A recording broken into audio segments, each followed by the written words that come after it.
건지 그게 궁금했습니다. 첫 번째.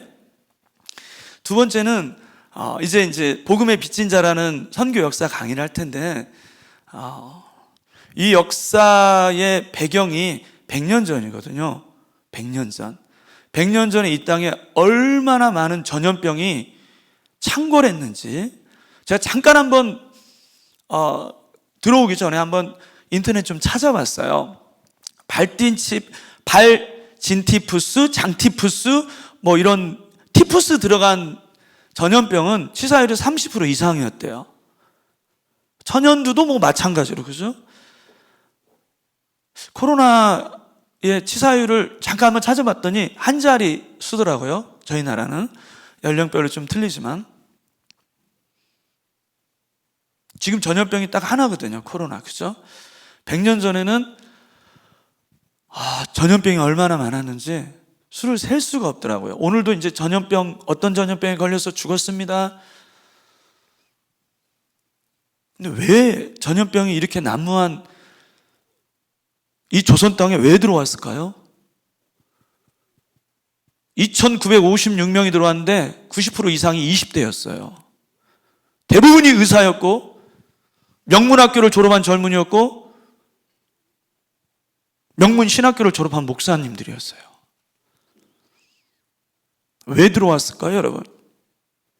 무엇 때문에 그들이 지금보다도 훨씬 더 높은 치사율과 더 많은 전염병이 창궐하고 있는 자기 나라도 아닌, 그때 당시에는 중국, 일본, 인도, 조선이라는 나라는 알려져 있지도 않은, 그리고 외세 침략의 정세가 너무나 불안했던 이 작은 나라에 그렇게 많은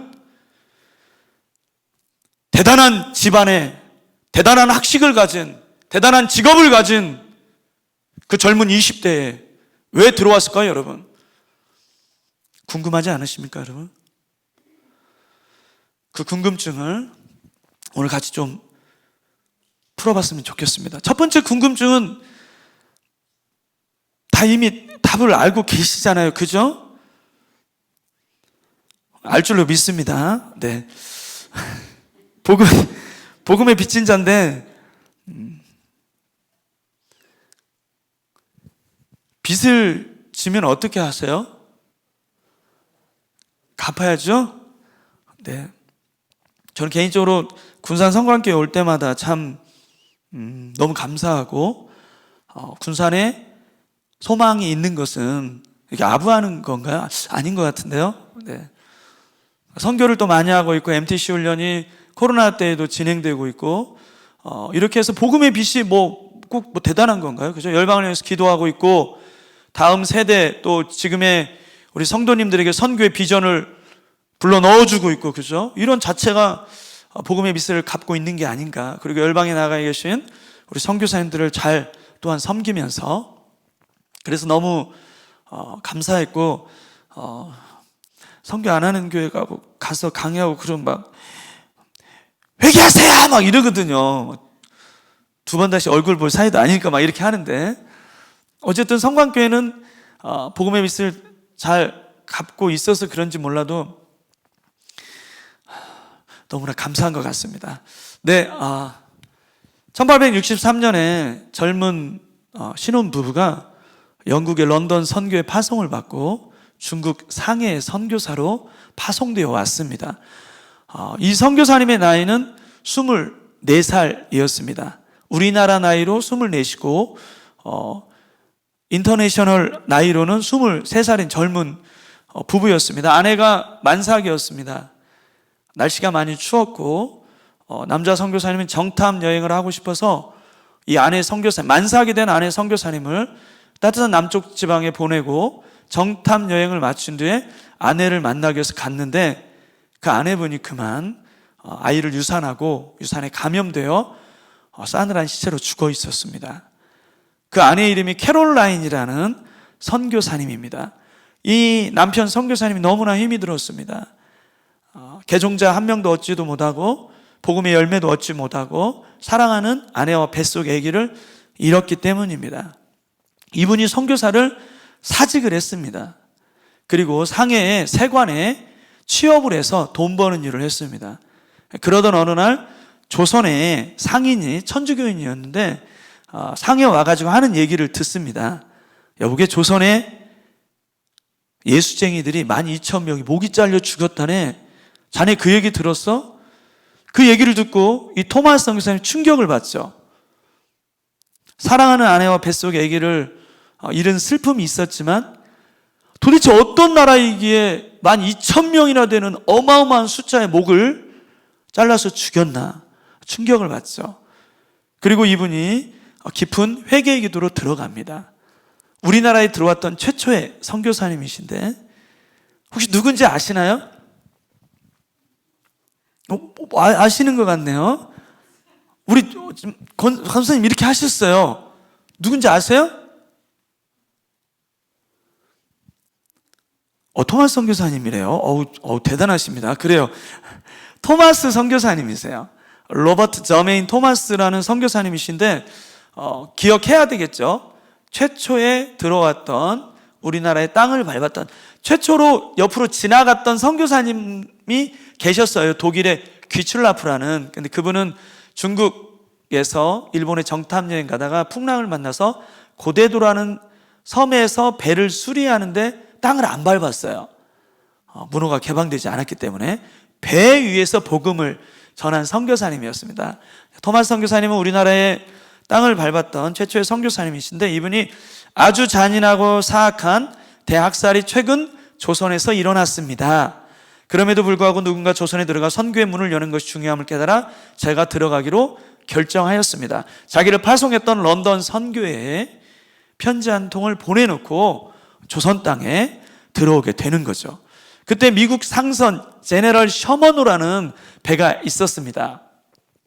이 배가 대동강을 통해서 평양으로 들어오려고 했습니다. 거기에 통역관의 신분으로, 통역관 아시죠? 통역해주는 분, 한문으로 된 성경을 많이 준비해가지고 합법적으로 들어오려고 했으나 그때 당시에 흥선대원군의 쇄국정책 이런 말 혹시 들어보셨나요?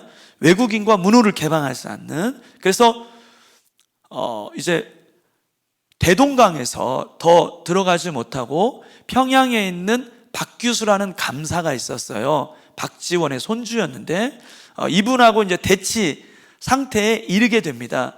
그래서 이제 서로 이제 협상을 하기 위해서, 얘기를 하기 위해서 이익현이라는 우리나라의 사절을 배로 보내게 돼요. 그런데 그 사절을 인질로 잡아가고 죽이겠다고 이제 엄포를 놨던 거죠. 그래서 박규수가 할 수 없어서 저 배에 불을 질러야 되겠다 해가지고 몰래 저녁에 대동강에 폐 식용유를 뿌리고 그 다음에 작은 배에다가 이제 불을 붙여갖고 수백 척을 떠늘려 보내게 된 거죠. 제네럴 셔먼호가 어떻게 됐을까요?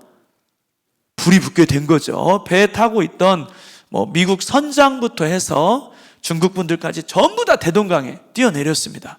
무출량에 헤엄쳐 올 때마다 거기에 서 있었던 포졸이 칼로 다 목을 잘라 죽였습니다. 토마스 선교사님도 박춘권이라는 포졸의 칼에 의해서 박춘권 그 포졸의 실제 사진이 이제 나오게 돼요. 목이 잘려 대동강에 순교하고 말았습니다. 죽기 전에 박춘권이라는 그 포졸에게 성경 한 권을 건네줬습니다. 그리고 이제 잠시 뒤에 나오겠지만 최치량이라는 10살짜리 꼬마에게 성경 3권을 줘요. 그리고 두 팔을 향해 하나님께 짧게 기도하고 그 자리에서 순교를 하게 됩니다. 굉장히 안타깝죠, 그죠? 저때 나이가 27. 사랑하는 아내와 뱃속의 아기를 중국에 묻어놓고 조선에 정말 복음의 열매를 보리라 하는 그 비전과 소망을 가지고 들어왔는데 그냥 무채 땅을 디디자마자, 그죠? 발을 디디자마자 목이 잘려 죽었습니다. 너무나 안타깝죠, 그죠? 네, 하나님께서는 이분의 순교의 피를 통해 이 땅에 어마어마한 놀라운 부흥의 역사를 일으키셨습니다. 요거를 여러분들이 아셔야 돼요. 왜냐하면 초대교부 터툴리안이 주님의 교회는 순교자의 피로 세워진다. 순교자의 피가비에 세워진다.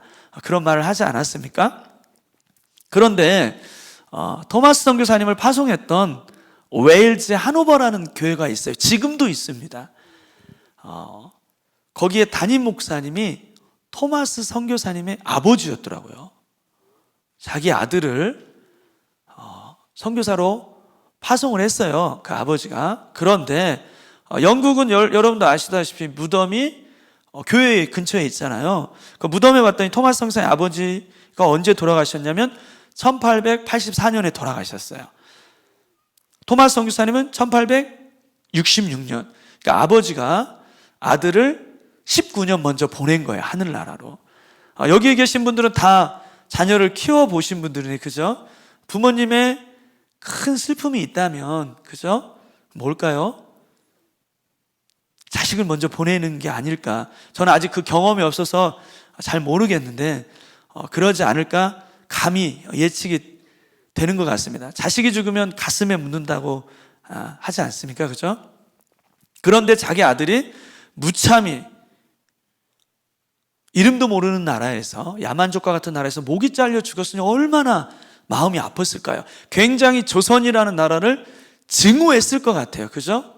놀라운 거는 이 토마스 선교사님 아버지께서 돌아가시는 날까지 교회 온 성도들과 더불어서 교회에다가 기도문을 붙여놓고, 이 기도문은 토마스 선교사님 어머님이 써놓은 기도문입니다. 하나님, 조선이라는 나라를 불쌍히 여겨주시고 내 아들의 순교의 피가 헛되지 않고 그 일을 통해 조선의 놀라운 부흥의 역사가 일어나게 해주십시오.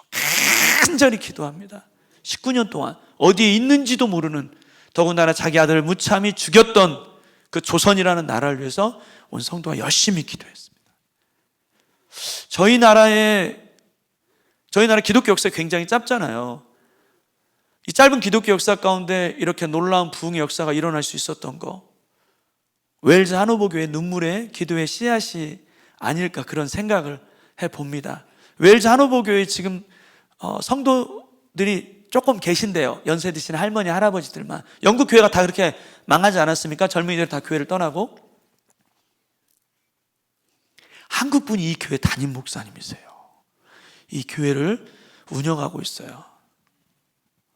교회가 연보가 얼마 안 들어오잖아요. 그래갖고 한국의 어떤 선교단체가 거기로 헌금을 보내고 있대요. 매달. 바울 선교회라고 들어보셨나요? 바울 선교회 선교사님이 거기 담임 목사님이세요. 여러분들은 저희한테 감사해야 돼요. 왜냐하면 복음의 빚을 졌잖아요. 저희 이 조선 대한민국이 5만 개 교회가 생겨났는데 빚 갚으셔야 되잖아요. 아까 빚 갚아야 된다면서요. 저희가 빚 갚아주고 있으니까. 네. 여러분, 대동강에 최치량이라는 10살짜리 꼬맹이, 지금은 이제 할아버지 모습이죠.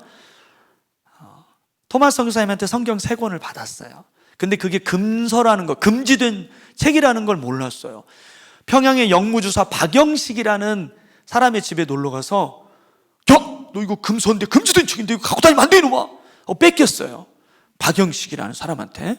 박영식이 이렇게 넘겨보니까 종이 질이 참 좋거든요. 옛날엔 도배지가 없었잖아요. 그죠? 되배지가. 그래갖고 요거를 한 장 찢어가지고 풀을 매겨갖고 자기 집에다가 방방에 딱 성경을 도배했대요. 이 방에 가도 성경이 보이고 저 방에 가도 성경이 보이고, 요한복음 5장 24절 말씀을 바라본 순간 이분이 얼어붙은 것 같았대요. 사망에서 생명으로 옮겨졌느니라. 주님을 인격적으로 만난 거예요. 자기가 도배해놓은 성경을 읽고 주님을 만난 전 세계의 최초의 기독교인이 됐습니다. 여러분, 이분이 있잖아요. 나중에 이 집을 팔아요. 30년 뒤에. 누구에게 파냐면 최치량이에게 팔아요. 박영식이가. 최치량이가 그럼 몇 년 지난 거예요? 몇 살이에요? 이제 40살이잖아요. 술집 주막을 열었어요. 술집 주막을 열었는데 한석진이라는 사람이 있는데, 이분이 누구냐면 사무엘 마펫이라는 선교사님이 계세요. 마포삼열 유명한 분인데 이분의 조사였어요. 가이드 역할하면서 통역하는 분이었어요. 선교사님, 어떤 술집 주막에 가면 성경으로 도배가 돼 있대요. 그러니까 이분이 이제 깜짝 놀란 거죠. 여러분, 군산에 술집 가보셨어요? 성경 도배된 집 있는지? 술 먹다 말고 옆에 봤는데 술 취하지 말라 이는 방탕한 것이 뭐 이렇게 써있으면 어떠겠어요? 그래서 이 선교사님이 일행들과 함께 그 술집 주막을 간 거예요. 놀라운 거죠.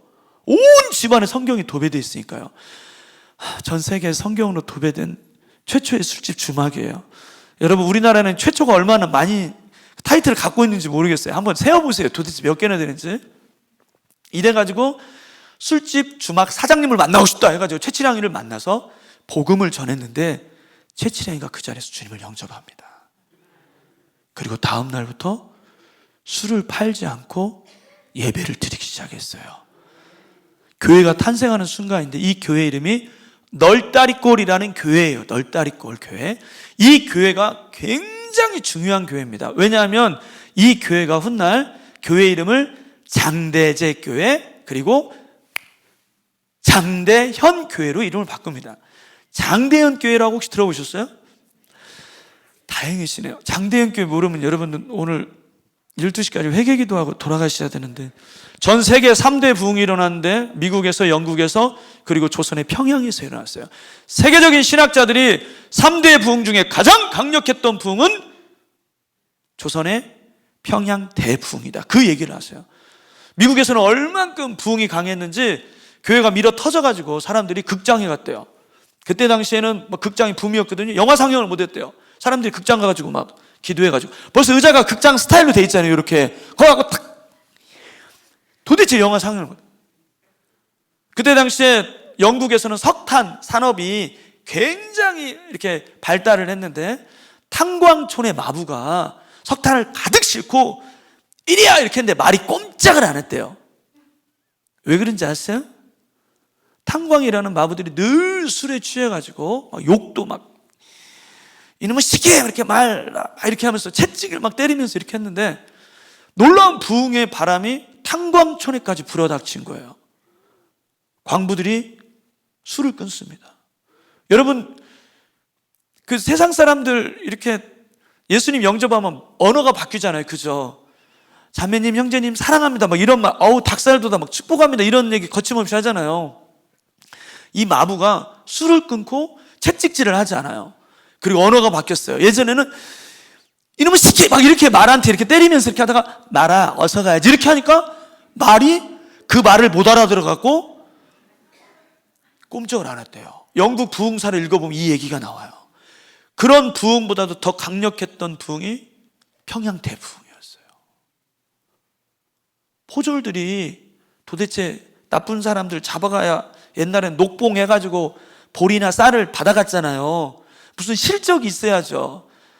범죄자가 생기질 않고 술집들이 문을 닫고 거리거리마다 집신을 바닥에 치면서 나는 죄인이로소이다. 그러니까 어떤 사람이 저 교회 가면 난 뭔지 지었어, 난 뭔지 지었어 그런 답대다 그랬더니 포졸들이 그거 잡아갔잖아요. 그때 당시 조선에 가장 많은 술집과 기생이 평양에 있었어요. 조선의 소돔과 고무라라는 별명이 평양이었거든요. 황진이 아시잖아요, 여러분. 평양 기생이었잖아요. 술집들이 다 문을 닫았대요. 하디라는 선교사님이 계셨습니다, 여러분. 이 하디라는 선교사님이 평양 장대현 교회에서 사경회를 열려고, 예를 들면 우리 뭐 이제 금요 철야라고 할게요. 금요 철야를 몇 달 전부터 준비를 한 거예요. 금식하면서. 그날 2,000명이 모였습니다. 성령의 불이 일어나고 방언이 터지고 막 놀라운 역사가 일어나도록 한 30에서 40명의 선교사님들이 몇 달 전부터 금식 기도하고 했는데 마지막 날 밤까지 아무런 일도 일어나지 않는 거예요. 근데 앞에 있던 길선주라는 장로님이 앞에 나가시더니 성령께서 역사하지 않는 건 나 때문이 올시다. 내가 교회 장로인데 나는 아간과 같은 자입니다. 자기 친한 친구가 돈을 맡기면서 죽기 전에 아내에게 잘 건네주라고 했는데 내가 수고비 명목으로 10분지 1을 띄어먹었소이다. 나 같은 죄인이 있기 때문에, 아간 같은 자가 있기 때문에 성령께서 역사하지 않는 것입니다. 2,000명이 모여있는 자리에서 그 장로님이 자기 죄를 토설을 하고, 이쪽 저쪽에서 나도 간음했습니다, 강도질했습니다, 교회 성도들 정죄했습니다. 사람들이 막 자기 죄를 고백하기 시작하는 거예요. 다음날 새벽 5시까지 200명이 넘는 사람들이 집으로 돌아가지 않고 회개 기도를 하기 시작. 이게 불이 붙었습니다. 평양 전역에 불이 붙었습니다. 조선땅 전역에 불이 붙었습니다. 여러분, 실제 자료가 나와 있죠. 1905년에 천주교인이 6만 4천 명, 개신교인은 3만 7천 명이었습니다. 1907년 평양 대부흥이 일어나고 천주교인은 6만 3천 명, 1,000명이 줄었어요. 왜냐하면 천주교인들은 어마어마하게 박해했거든요. 예수 믿는다는 이유로 밧줄 목에 감아가지고 이쪽에 소에다 묶고 말에다 묶고 양쪽으로 당겼어요. 옛날에는 예수쟁이들 그렇게 죽였어요.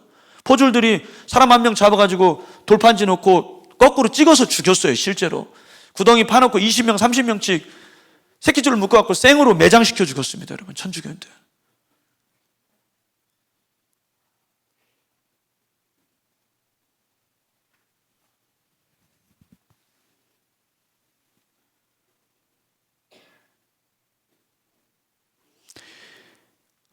저희 너무나 예수님 편하게 믿는 거 아닙니까, 여러분? 예수님 올바로 믿는데 내 신앙이 너무나 정말 핍박도 없고 고난도 없고 아무런 어떤 어려움도 없다. 그 회개거리 아닙니까, 오히려? 예수님 똑바로 믿는데 어떻게 직장에서 주변에서 세상 사람들 손가락질 할 거 아니에요, 여러분? 그렇지 않습니까? 이 세대를 본받지 아니하고 예수님 기뻐하시는 모습으로 신앙생활을 한다면 그러지 않을까요? 그런 생각이 문득 듭니다. 어쨌든 개신교는 7만 2천 명. 숫자의 갑절의 증가도 있었지만 많은 사람들이 술을 끊고 죄를 고백하는 영적인 놀라운 변화, 진정한 부흥이 이때 일어났습니다. 이 부흥은 부흥을 주십시오라고 외쳤던 부흥 운동이 아니었습니다. 무슨 운동이었습니까? 회개 운동이었습니다. 이 땅에 다시 한번 놀라운 부흥의 역사가 일어나기 위해서 반드시 있어야 되는 과정은 우리의 진정한 회개가 아닌가, 이런 생각을 해봅니다. 존 로스라는 선교사님이 중국에 계셨는데 토마스 선교사님이 순교 소식을 들었어요. 내가 조선에 들어가고 싶다. 들어갈 수가 없었죠. 그래서 의주에 고려문이라는 문이 있었습니다. 조선 사람들이 그 문을 통과해가지고 청나라로 드나들었던 문인데 거기에 가면 조선 사람을 만날 수 있다는 소식을 듣습니다. 고려문에 가서 서상윤이라는 사람을 만납니다. 홍삼 보부상이었는데 너무나 똑똑했습니다. 30살 먹은 총각이었는데 이분한테 조선말을 배웁니다. 너를 미티 못하겠다. 어떻게 왔으매? 다리 아파가디 못하겠다. 니 와서 너를 맞아오갔으매? 이제 조선말을 배워야 되는데 평양 이북말을 배웠습니다. 이렇게 배웠는데 놀라운 것은 우리나라 최초의 순 한글 성경을 번역을 해요. 그게 1882년에 누가복음입니다. 우리나라의 순 한글 성경은 뭐라고요? 누가복음 쪽복음서였어요. 1882년에 서상윤이라는 사람이 홍삼 보부상이었다고 했잖아요. 그죠? 예수님을 인격적으로 만나고 뒤에 보부상이었는데 홍삼 대신에 뭘 가지고 다녔을까요? 그래요. 군산 성광교회는 너무나 정말 지혜로운 분들밖에 없는 것 같아요. 쪽복음서를 뒤에다 넣고 200권, 300권씩 가지고 다니면서 죄송합니다. 네.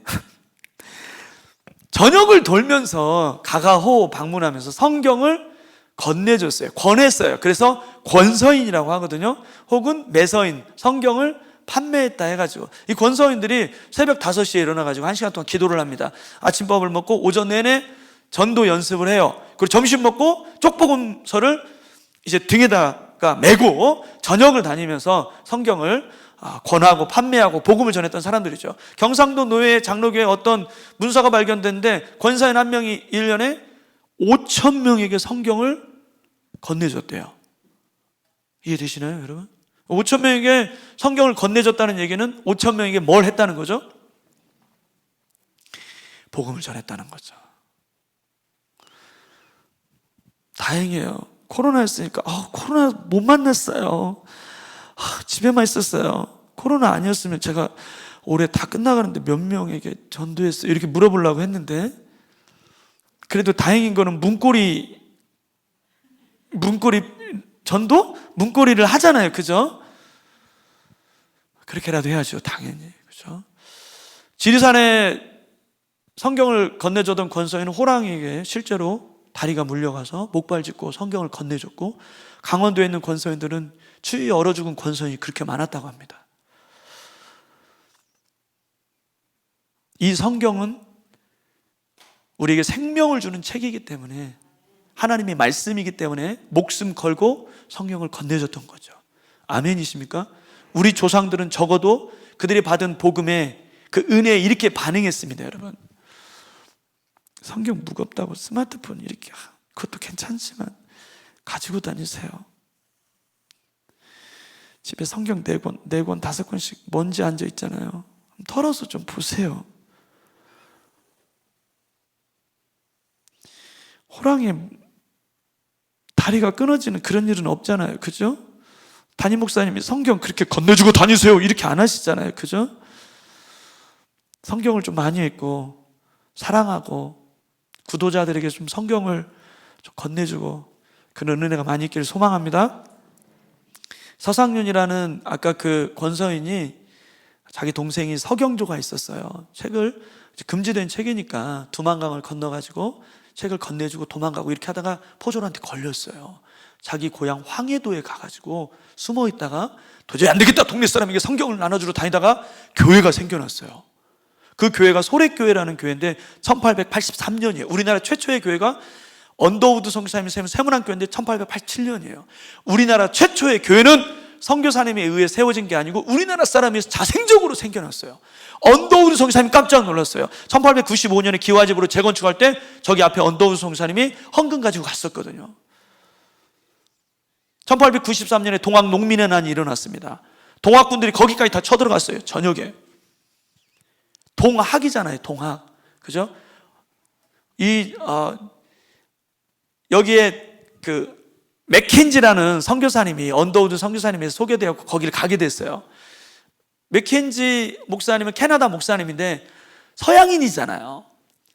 서학이네 이렇게 해가지고 저분을 끌어다가 교회 마당에 놓고 낫으로 찍어 죽이려고. 그때 동학들이 서양인들, 일본 사람들 다 목을 쳐 죽였고 승려들까지 다 죽였대요. 동네 사람들이 막 눈물로 호소를 합니다. 우리 목사님 죽이면 안 된다고. 그리고 이 맥켄지 목사님이 이 동학군들을 지극정성을 다해 치료를 해줍니다. 동학군들이 은혜를 받습니다. 예배에 참석을 합니다. 헌금을 하기 시작합니다. 동학군들이 낸 헌금으로 1895년에 기와집으로 재건축을 한 거예요. 언더우드 선교사님이 헌금 가지고 왔는데 우리 힘으로 재건축하고 싶습니다 해가지고 그렇게 됐거든요. 근데 이 목사님이 1893년에 들어갔는데 몇 년까지 사셨냐면 1895년 2년 사셨어요. 얼마나 전도를 많이 했던지 한여름에 10시간 이상을 떼학볕 때 전도하다가 열사병에 걸려서 정신이 혼미해져서 돌아가셨거든요. 그분이 닷새 동안 40도가 넘는 고열로, 그때 어머니가 썼던 일기장이 지금도 남아있어요. 조금 빨리 읽도록 하겠습니다. 잠을 잘 수도 없고 밖으로 나갈 수도 없다. 너무 약해졌기 때문이다. 오늘 오후에는 전신이 추워지는 것을 느꼈다. 옷과 더운 물주머니가 있어야겠다. 땀을 내야겠다. 조금은 나은 듯 하기도 하다. 죽음이 아니기를 바란다. 내가 한국인들과 같은 방식으로 살았기 때문에 이렇게 되었다고 말하게 될 많은 사람들을 위해서이다. 이분은 철저하게 한국 사람처럼 옷 입고 음식 먹고 그랬거든요. 고추장이 잼인 줄 알고 고추장보다 더 매운 고추를 고추장에 찍어 먹어갖고 화장실에 가고 주여 내 영혼을 받으시옵소서 이렇게 또 언더우드 선교사님이 크리스마스 때 소포가 와가지고 가지고 갔대요. 맥켄지 목사님 총각이잖아요. 얼마나 고향 음식이 먹고 싶을까. 거절했대요. 똑같이 조선 사람하고 같이 먹고 자고 생활하고 있다. 저러다 큰 병 나는데 이 걱정을 했다, 그 얘기를 지금 하고 있는 거예요. 내가 한국인들과 같은 방식으로 살았기 때문에 이렇게 되었다고 말하게 될 많은 사람들을 위해서이다. 내가 조심하지 아니했기 때문일 것이다. 낮에는 뜨거운 햇볕 아래 전도하고 밤이면 공기가 추워질 때까지 앉아 있었기 때문이다. 몸이 심히 고통스러워 글을 쓰기가 너무나 힘이 든다. 열사병 걸려서 이분 돌아가셨어요. 이분의 여자친구가 캐나다의 간호사였어요. 맥컬리라는 간호사인데 이분이 남자친구를 만나기 위해서 캐나다에서 오다가 맥켄지 목사님의 순교 소식을 듣게 돼요. 그리고 그 묘지에 가서 묘비를 세우고 이런 글귀를 남겼죠. 1893년 맥킨지 목사가 캐나다부터 여기 내려갈 때 동포는 외국인을 살해하려고 하고, 이게 이제 동학 농민의 난이죠. 교인은 몇몇 안 되는 때라 폭염에 열심히 전도하더니 열병에 정신없이 기가 새하여 모든 사람이 애석해하며 다 주를 믿는지라. 이때 복음화율이, 이게 황해도 소래마을이거든요, 80%였대요. 놀랍지 않나요, 여러분? 얼만큼 전도에 미쳐 있었으면, 그죠? 100명 셀베이션 써있네요. 100명. 그죠? 주의 말씀에 미랄 하나가 땅에 떨어져 죽으면 열매가 많다 함이 옳도다. 솔레교회는 조선의 처음 열매요, 목사의 몸은 여기서 자도다. 여자친구가 있잖아요, 자기 고향으로 돌아가지 않고 70살이 될 때까지 독신으로 남고 자기 있는 재산 3,000불. 여러분 3,000불이 얼마나 큰 돈인지 아세요? 지금도 3,000불이면 300만 원이거든요. 그걸로 학교를 지어요. 마르다 윌슨이라는 우리나라 최초의 여성 신학교를 세워요. 그리고 다른 여자, 화이트라는 여자 선교사님과 조선의 부흥을 위해서 간절히 기도하는데 그게 원산 대부흥에 불이 붙어요. 나중에 이제 나옵니다. 그리고 소래교회 성도들이, 그게 이제 목사님 돌아가시니까 너무 안타깝잖아요. 그래서 편지를 써요. 바람과 바다가 잔잔해서 이 편지가 그곳에 닿으면, 어디냐면 캐나다에 있는 맥켄지 목사님을 파송했던 교회, 그곳에 닿으면 외국인의 눈을 뜨게 하여 이 나라의 절실한 요청이 무엇인지 보게 해 주기를. 이 안타까운 사연을 언더우드 선교사님이 영어로 번역을 해요. 그리고 맥켄지 목사님을 파송했던 캐나다 장로회 동부지역 연합노회로 이 편지를 보냅니다. 감동을 받습니다.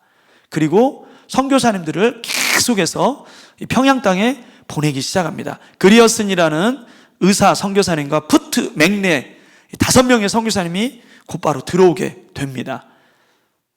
한 알의 미랄이 땅에 떨어져 죽으면 열매가 많이 일어나잖아요. 이분의 순교의 피를 통해 평양 땅에 놀라운 부흥의 역사가, 함흥, 원산, 러시아까지 선교사로 나가는 놀라운 일이 벌어집니다. 1884년에 갑신정변이라는 난이 일어나요. 혹시 들어보셨나요? 갑신정변 때 민영익이라는 민비, 우리로 말하면 명성황후의 친조카인데, 그분이 일본 자객기에서 7군데에 큰 상처를 입고 동맥이 3군데가 끊어집니다. 명성황후가 깜짝 놀라죠. 이제 막 과다출혈로 죽어가게 생겼으니까 전국에 있는 한의사들을 다 불러 모읍니다. 내 조카를 빨리 살려내시오.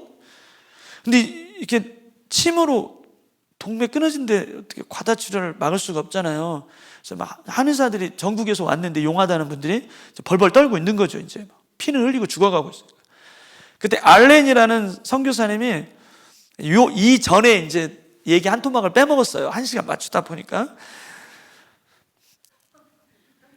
네, 저희 나라가 이제 미국하고 평화협정을 맺어요. 문호를 개방하죠. 너무나 고마워가지고 보빙 사절단 해가지고 견미단을 보내가지고 거기서 감리교 총회장님을 만나요. 우리나라에 선교사를 보내주십시오 해서 감리교의 최초의 선교사님, 그분이 알렌이거든요. 이분이 들어와서 마마 제가 한번 고쳐보겠습니다 해가지고 그 민영위기를 고쳐내버려요. 90일 만에. 너무 감사하니까 10만 양이나 되는 큰 돈을 하사를 하죠. 그 돈으로 우리나라의 최초의 서양식 신식병원을 지어요. 그게 광해원입니다. 광해원을 드나들었던 사람은 왕의 친척들이었어요. 13일이 지나서 사대문 밖에 가보니까 너무나 많은 조선의 백성들이 학질, 이질, 천연두, 발진티푸스 뭐 온갖 질병으로 막 죽어가고 있는 모습, 처참한 모습을 봐요. 깜짝 놀랐죠. 나는 이제 조선에 있는 모든 백성들을 치료하는 병원으로 바꿉니다. 구제할 제자에 대중중자, 제중원으로 병원 이름을 바꾸고 이제는 백성들을 받기 시작합니다. 그러다가 이제 미국 정부에 의해서 한국 공사로 보내지게 되고 2대 원장이 제중원에 들어오게 되는 거죠. 그분이 존 헤론이라는 선교사님이에요. 이분은 테네시 의과대학을 수석으로 졸업했습니다. 테네시 의대는 지금도 미국에 있습니다. 굉장히 명문 의대인데 거기를 수석으로 졸업했어요. 테네시 의대에서 의대 교수로 남아달라고 침을 발라놨어요. 그때 이분이 일주일간 기도를 좀 한 다음에 결정하고 싶다고 교회에서 열심히 기도하는데 조선에서 편지 한 통이 날라와요. 선교사를 보내주십시오.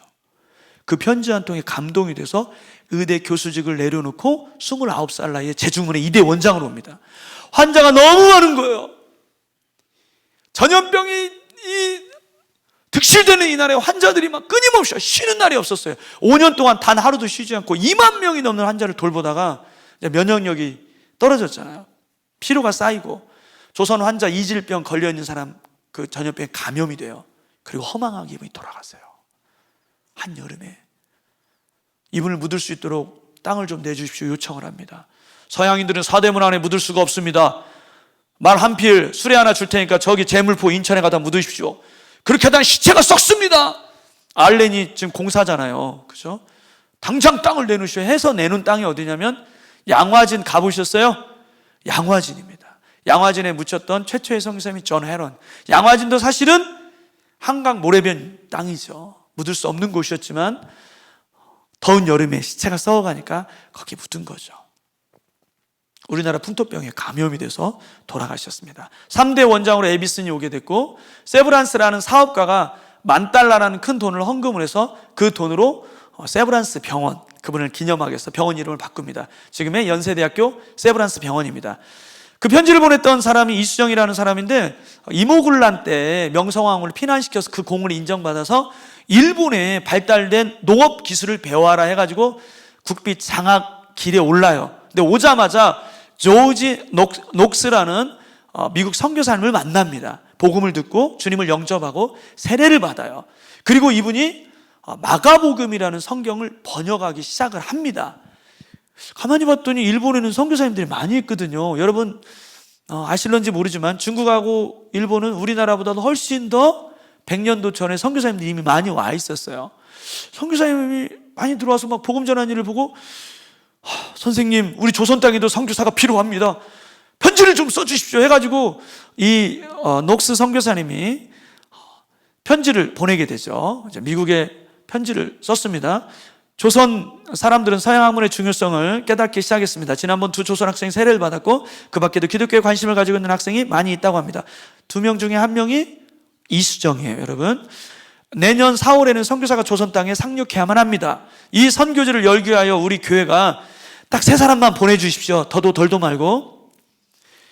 만약 우리 교회에서 할 수 없다면 다른 교회에서라도 요청해서 선교사 이렇게 간절히 선교사를 원하고 있는데 3사람만 보내야 되지 않겠습니다 했더니 단 1명도 안 왔어요. 이수정이 너무나 화가 났습니다. 제가 편지를 쓰겠습니다. 선생님 편지 좀 번역해 주십시오 해가지고 이번에 이수정이가 이제 편지를 보낸 거예요. 우리의 조국에는 수많은 백성들이 아직 참 하나님의 길을 모르고 있으며 이방인으로 살고 있습니다. 그들은 아직 주님의 은혜의 복음을 받아들이지 않았습니다. 이 복음 전파의 시대에 우리나라는 불행히도 눈에 띄지 않는 지구촌의 한 구석에 위치하고 있어 기독교의 축복을 아직 누리지 못하고 있습니다. 그렇죠 여러분? 100년 전에. 그러므로 나는 복음이 확장될 수 있도록 성경을 한글로 번역하고 있습니다. 이 성경이 뭐라고요? 마가복음이라고요. 이 일이 성공할 수 있도록 나는 밤낮으로 기도하고 있습니다. 귀국은 미국이죠. 미국은 기독교 국가로 우리에게 알려져 있습니다. 그러나 만일 여러분이 우리에게 복음을 전하지 않는다면 나는 다른 민족들이 선교사를 보낼 것이라고 나 진짜 걱정됩니다. 여러분이 만약에 선교사를 조선에 보내지 않는다. 하나님은 다른 민족을 통해서라도 선교사를 보내실 거예요. 여러분에게 주셨던 촛대를 옮길걸요? 걱정되네. 뭐 이렇게 지금 한 거예요. 그리고 만일 그렇게 되면 그러한 가르침들이 주의 뜻과는 일치하지 않을 것이라고 또 걱정되네. 너희는 가서 모든 민족을 제자로 삼아라. 만민에게 복음을 전파하라. 오직 성령이 너희에게 임하시면 예루살렘 온 유대와 사마리아 땅끝까지 이르러 증인되리라 하자는데 주님이 그렇게 가르쳤는데 지금 불수종하는 거예요? 걱정되네. 뭐 이런 얘기를 한 거예요. 미국에 있는 교회들하고 신학교 막 다 뒤집어졌어요, 여러분. 다 뒤집어졌어요. 도대체 조선이라는 나라가 어디에 있는데 사실은 여러분 원어에 보면 당신들이 지옥불에 떨어질 것입니다 막 이렇게 막 엄포를 놨었거든요. 이 편지를 듣고 반응했던 사람이 굉장히 많은데 그 중에 한 명은 존 헤론이고 여러분들이 너무도 잘 아는 언더우드 선교사님이 이 편지를 받고 들어와요. 7명이 들어올 때 요코하마에서 이수정을 만납니다. 제가 여러분에게 편지를 썼던 그 장본인입니다. 제가 여러분을 위해서 성경을 번역해놨습니다. 조선에 들어갈 때 이 마가복음을 가지고 들어가십시오. 그리고 저에게 조선말을 배워서 들어가십시오. 6개월간 조선말을 가르쳐줘요. 조선말을 배워서 마가복음을 가지고 부산 거쳐, 재물 거쳐 조선에 들어와요. 전 세계 선교 역사에 선교사가 들어오기 전에 이미 성경이 번역되어 있었던, 선교사를 기다렸던 단 한 개의 민족이 있는데 그게 바로 조선이에요. 청나라에서는 로스 선교사가 누가복음과 요한복음을 번역해 놓고, 일본으로 들어오는 통로에서는 이수정이 마가복음을 번역해 놓고 있었어요. 어떻게 이렇게 짧은 역사 가운데 이 놀라운 선교의 열매가 맺을 수 있었을까요? 하나님의 은혜죠. 선교사 오기 전에 번역해 놓고 말을 배워서 들어왔기 때문에 바로 즉시 사역을 할 수 있었던 거죠. 그 중에 같이 들어왔던 선교사 메리 스크랜턴 부인입니다. 과부였습니다. 아들이 하나 있었는데 스크랜턴입니다. 예일 대학교를 나왔습니다. 뉴욕 의대를 나왔습니다. 졸업을 하고 이제 병원 개원을 하려고 하는데 엄마가 그 편지를 역시 읽게 돼요. 아들, 조선이라는 나라에 엄마가 이제 들어가려고 하는데 엄마가 뭘 할 수 있겠니? 아들하고 같이 갔으면 좋겠다. 엄마 미쳤어요. 내가 지금 몇 년을 공부했는데요. 예일대 아시잖아요. 예일대학교, 하버드대학교 똑같잖아요. 막 이러면서, 그래? 그럼 네가 들어갈 때까지 나는 금식기도 할게. 이렇게 해가지고 일주일째 아들이 두 손 두 발 다 들고 같이 들어왔습니다. 메리 스크랜턴 여사가 세운 학교가 이화여자대학교죠. 그리고 스크랜턴이 세운 병원과 교회가 많이 있는데 정동 시병원을 세웠어요. 병원에서 일을 하다 보니까 환자가 어마어마하게 막 몰려드는 거예요. 약이라도 있으면 좋겠다, 약살 돈이라도 있으면 좋겠다 해가지고 자기를 파송했던 교회에 편지를 보냅니다. 하인들이 전염병에 걸리면 성 밖에 추방되어 지프로 만든 움막에서 혼자 살아야만 합니다. 성문 밖에 가면 이렇게 버려지는 환자들이 수백 명씩 있습니다. 전염병이 창궐한 이 지역에 집안채를 마련한 환자들을 수용해서 치료할 수 있도록 땔감과 음식 살돈을 지원해 주십시오. 우리는 이 전염병 환자를 정성을 다해 치료할 것입니다. 이들은 우리가 돌보지 않으면 죽을 수밖에 없는 사람들입니다. 헌금이 들어오기 시작합니다. 애국의 시약소가 세워집니다. 약국입니다.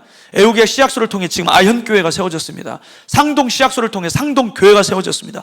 동대문 시약소를 통해 동대문 교회가 세워졌습니다. 상동교회는 여러분이 잘 아는 독립운동가들이 다 여기 청년부 출신이에요. 안창호, 신채호, 주시경 다 여기 출신이에요. 분자금을 대줘요. 그리고 나중에는 쫓겨나요. 그게 발각돼서. 그가 양육했던 전덕기라는 고아, 4살짜리 고아를 데려다가 교육을 시켜 목사를 만듭니다. 이분이 안창호 선생님과 함께 독립운동에 참여해요. 고문을 받다가 후유증으로 돌아가셨어요. 마지막에 자서전을 그 옥중에 썼는데 이분이 그렇게 고백을 합니다. 스크랜턴 선교사를 만나고 나는 처음으로 내가 사람인 것을 알았다. 여러분, 옛날에 고아들, 백정, 노비, 여자 인격이 있었습니까? 교회 갔는데 너는 사랑받기 위해 태어난 존재야.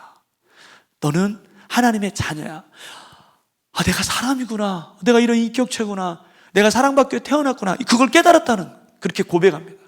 스크랜턴 선교사님 묘가 자기 나라에 없어요. 양화진에도 없어요. 이분의 묘를 다 찾아 나왔어요. 최근에 발견됐어요. 일본 고베라는 그 동네 야산에 쓸쓸하게 묻혀있는 걸 찾아냈어요.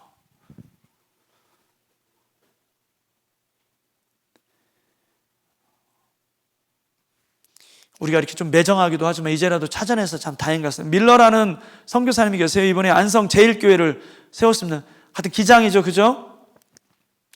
이렇게 많은 교회와 학교를 세웠습니다. 45년 동안 25살에 들어와서 자기 인생을 홀라당 여기에 다 바쳐놓고 은퇴해서 떠났습니다. 그분의 딸이 풍토병에 죽었어요. 청주에 가면 일신여고라고 있는데 거기에 같이 아빠랑 묻혀 있습니다. 공주로 내려가 보겠습니다. 프랭크 윌리엄스라는 선교사님이 계시는데 영명학교를 세웠어요. 영명학교가 유관순 누나가 졸업한 학교입니다. 여기 졸업해가지고 이제 이화학당에 가서 독립운동을 했죠. 여기에 가면 학교 뒤에 5명의 묘가 있는데 이분의 아들 묘도 있습니다. 우광복입니다. 광복이 빨리 왔으면 좋겠다 해서 자녀 이름을 광복으로 했다고 합니다. 북통병에 걸려 돌아가신 분 묘도 같이 있습니다. 전주는 여러분, 제가 2월 달쯤에 호남에 들어온 선교사님에서 한번 했던 것 같아요. 7인의 선교사 여기 들어와서 넘어가도록 하겠습니다. 특별히 여기 전켄 선교사님 세 아들이 풍토병으로 다 죽었는데 정켄 선교사님도 같이 묻혀서 지금은 예수병원에 같이 묻혀 계시죠. 서서평 선교사님은 영화 다 보셨잖아요. 그죠? 드라마는 그렇게 보시면서 어떻게 이런 영화를 안 보셨을까요?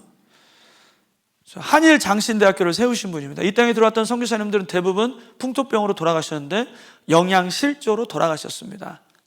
자기의 모든 장기를 광주 제중원에 다 기증하고 돌아가셨는데, 영화에 그렇게 나왔잖아요. 옥수수 7대, 동전 5개, 담요 반쪽. 그게 전부였습니다. 담요 반쪽 어디 갔나 봤더니 다리 밑에 거지에게 그걸 또 찢어서 나눠주고, 침대 밑에 봤더니 쪽지 하나가 있었습니다. Not success but service. 인생은 성공이 아니고 섬김이다.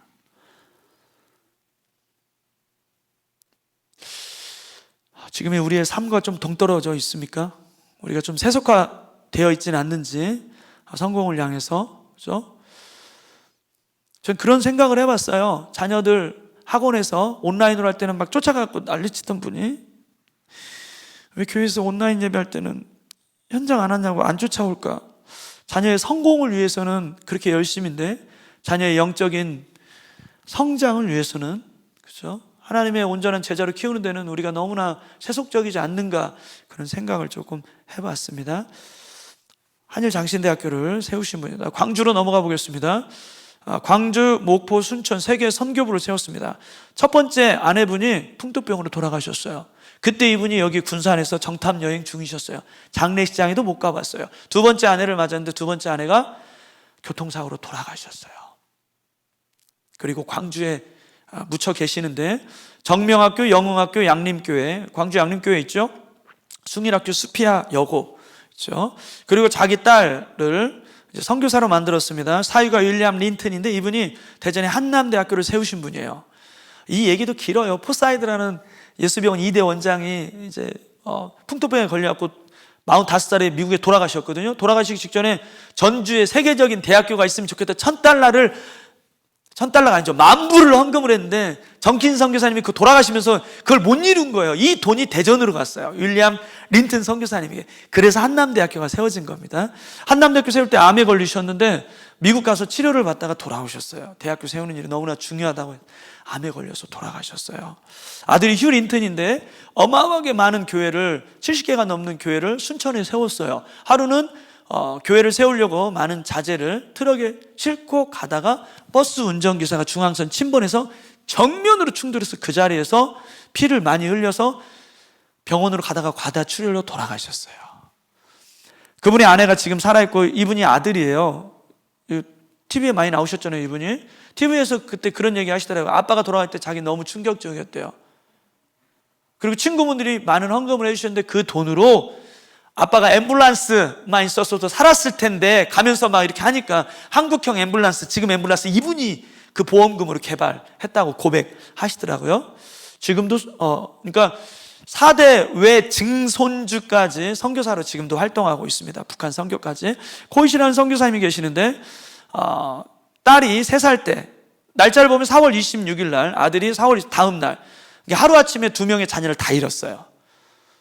순천의 매산 중고등학교를 비롯해 학교 8개를 세우고 광주에 같이 묻혀 있죠. 23분의 선교사님이 광주에 묻혀 계십니다. 휴카렐 선교사님이 계세요. 진주에서 활동했는데, 이분은 호주에서 오셨습니다. 영국, 캐나다, 미국에서 이제 서구 선교사님들이 오셨는데, 호주에서도 선교사님들이 오셨거든요. 교회와 학교와 병원을 세웠습니다. 데이비스라는 역시 호주 선교사님이 오셨어요. 이분이 부산에서 제물포, 한양, 수원, 공주, 남원, 하동 거쳐서 넉 달 동안 정탐 여행을 했어요. 그러던 중에 풍토병에 걸렸어요. 부산 도착해서 풍토병으로 정탐 여행만 하고 허망하게 돌아가세요. 이분을 파송했던 호주 장로회 청년연합회에서 이분의 순교를 헛되게 할 수 없다 해가지고 78명의 선교사를 경상도에 보내요. 이분들이 부산지부, 진주지부, 마산지부, 통영지부, 거창 전역에 퍼져가지고 교회와 학교에 병원을 세워요. 마산에 갔더니 이분의 선교사님 묘가 있더라고요. 저는 이제 개인적으로 가족들 추석 명절 마지막 날에는 이제 선교지 무덤 방문하는데 다 돌았어요. 더 이상 갈 데가 없어가지고 박물관도 가고 막 하는데, 이게 3만 명이 묻혀 있는 그 시에서 운영하는 묘예요. 근데 막 꽃들이 쫙 이렇게 꽂혀 있잖아요. 옆에 보면. 근데 이분들 묘에는 꽃 한 다발도 없더라고요. 제 딸이 막 짜증냈거든요. 저기까지 들어가는데 한 3시간 걸렸어요. 2km밖에 안 되는데. 왜냐면 성묘객이 많으니까요.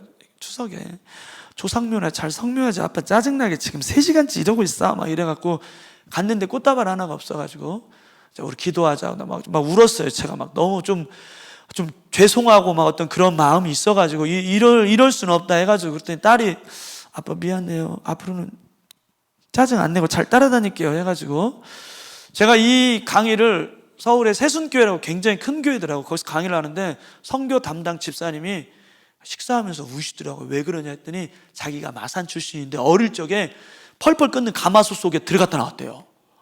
죽게 생겼는데 호주 의사 선교사님이 살려냈나 봐요. 엄마가 자기 잘하는데 너 호주 의사 선생님이 살려냈다.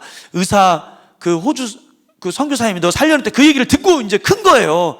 그러다 이 얘기를 딱 하는데 그분들이 나를 살려냈는데 묘지 한 번도 못 가봤네. 마산에 이게 생겼다는데. 생긴 지가 10년도 안 됐거든요. 거기 봤더니 글자가 잘 안 보일 거예요. 이런 글귀를 써놨어요. 경남 성시화 운동본부에서 위 8명의 순직 선교사의 묘지 묘비를 보존하지 못한 것을 우리는 송구하게 생각하여 늦게나마 호주 선교 120주년을 맞이하여 우리의 뜻을 모아 부산에서 사역하다 돌아가신 분들을 마산 거기에 이렇게 추모비를 세우는 거예요. 너무나 죄송해서. 베어드 아네리 선교사님이 계십니다. 베어드 선교사님이 숭실대학교를 세우신 분이에요. 숭실대학교 세울 때 아네리 선교사님이 위암에 걸렸거든요. 미국에 가서 치료받으라고 하는데 남편을 혼자 두고 떠날 수 없다. 위암 걸려서 돌아가셨어요. 돌아가시면서 자기 동생, 친동생, 초등학교 교사 부부에게 유언을 했어요. 우리가 못다 이룬 사역을 너희가 했으면 좋겠다. 초등학교 교사직을 다 내려놓고 들어옵니다. 대구 제일교회 희도학교 개성중학교, 대구 계명대학교를 이분들이 세우죠. 대구에 14명의 선교사님들이 묻혀 계십니다. 이 중에는 역시 전염병으로 돌아가신 선교사님들과 자녀분들이 있습니다. 원산에 가면 말콤 패닉이라는 침례교 목사님입니다. 이분이 원산에 70개 교회를 설립하고 여러분 그때 당시에 만주에 250명, 시베리아에 200명, 450명의 선교사를 파송을 해요. 100년 전에. 놀랍지 않습니까 여러분? GMP가 이때 몇 달러나 될까요? 지금 4만 불 시대인데, 그렇죠? 하디라는 선교사님이 계세요. 이분이 부산에서 사역을 했습니다. 부산에서 사역하고 선교사님들과 동료 선교사님들과 막 싸워요. 싸우고 원산으로 옮겨요.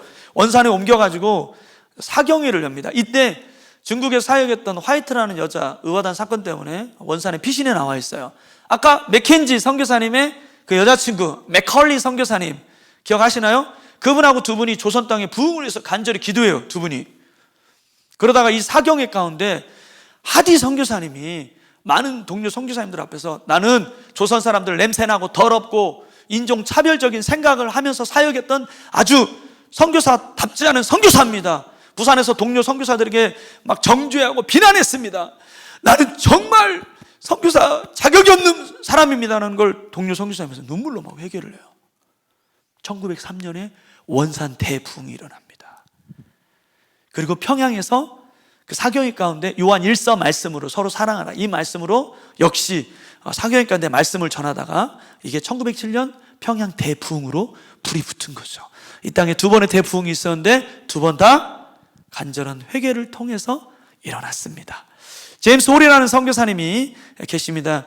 이분 캐나다 의사 선교사님이고 로제타 선교사님도 의사였습니다. 너무나 사랑했습니다. 사랑 고백을 하는데 로제타 선교사님이 그런 얘기를 합니다. 나는 조선의 선교사로 헌신했는데 나한테 청혼하고 싶으면 조선 가서 하세요. 그럼 받아들일게요 해가지고 청혼하려고 조선에 1년 먼저 들어옵니다. 조선에서 결혼한 제1호 커플이에요. 아들 셔우드가 2살이고 뱃속에 에디스가 있었을 때 청일전쟁이 일어납니다. 평양에서 청일전쟁으로 죽어가는 조선 병사를 치료하기 위해서 한양에 가야 된다고 말합니다. 그때 로제타 선교사님이 말려요. 불안했나 봐요. 돌아가셔요. 그때 돌아가셔요. 이 영상을 보고 한번 보겠습니다. 2분짜리인데 전투. 제임스 홀은 자신의 몸을 돌볼 틈도 없이 부상당한 환자들을 치료하며 복음을 전했습니다. 그의 마지막 죽음의 순간도 로제타의 일기 속에 남아 있습니다. 남편의 눈은 슬픈 듯 나를 바라보았고 띄엄띄엄 사랑한다고 말해주었다. 마지막으로 애써 나에게 하려던 말은 내가 평양에 간 것을 원망하지 말라는 것이었다. 제임스는 말했다. 나는 주님을 위해 기꺼이 평양에 갔고 그분께서 그 뜻을 다 헤아려 주실 거라고. 혹시 울음소리가 들릴까 싶어 안간힘을 쓰며 울음을 참아야 했다. 그러나 아무리 애를 써도 베개는 눈물로 젖었고 한 번도 하지 않았던 애원의 기도가 터져 나왔다. 사랑하는 남편을 데려가지 말라고.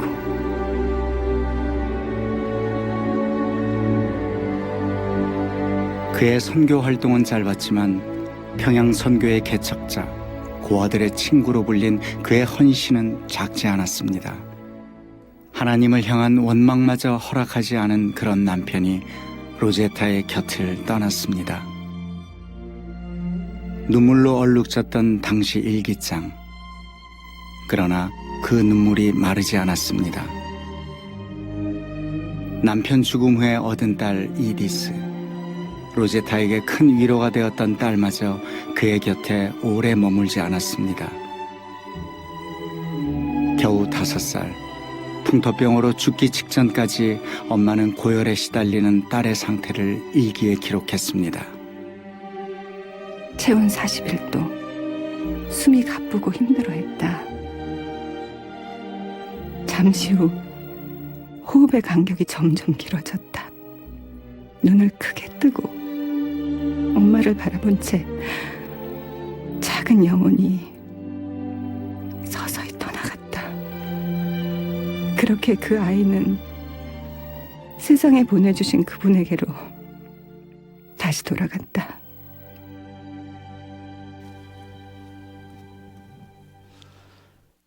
이분이 하나밖에 없는 아들을 의사를 만듭니다.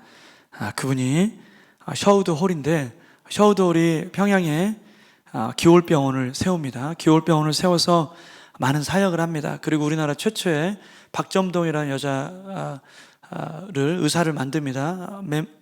맹인들 퇴치하는 일을 하고 점자책도 만들고 많은 일을 합니다. 그러다가 결핵으로 죽었습니다. 자기가 어릴 적에 이모라고 따랐던 그 박점동 그 의사가 죽어서 이 땅에 결핵을 퇴치해야 되겠다 해가지고 크리스마스 씨를 판매했던 분이 이분입니다. 나중에 조선 총독부에서 군자금 만든다는 이유로 이분을 쫓아냅니다.